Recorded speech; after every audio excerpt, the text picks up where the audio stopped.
likuwamo pia pindi ya Kristo Yesu.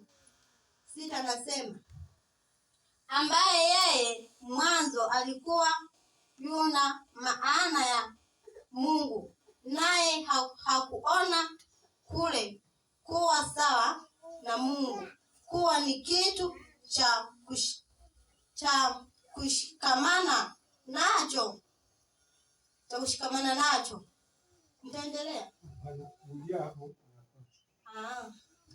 3 anasema, msitende neno lolote kwa kushindana wala kwa majivuno, bali kwa unyenyekevu kila mtu na mhesabu mwenziwe kuwa bora kuliko nafsi yake.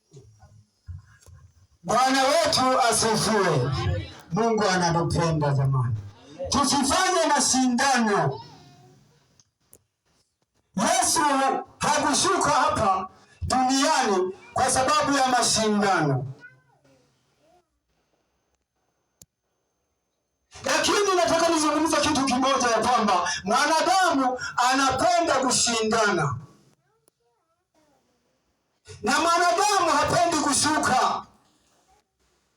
Aliyeshuka ni Yesu mwana wa Mungu aliye hai, ndiye alishuka. Lakini mwanadamu anapenda kushindana. Hata hiyo ni mavazi, ni mtu anataka kuvaa zaidi ya yule. Hata kama ni kujenga nyumba, ni mtu anataka kujenga nyumba zaidi ya yule. Hata kama ni kuongea, ni mtu anapenda kuongea zaidi ya yule. Kwa hiyo mwanadamu ameumbwa na roho ya mashindano. Kwa nini mwanadamu awe na roho ya mashindano? Ni kusudi. Kwa sababu yupo mmoja ambaye alishuka, hakuweza kujipandisha. Na hata maandiko matakatifu yanaongelea kwamba atakayejipandisha atashushwa.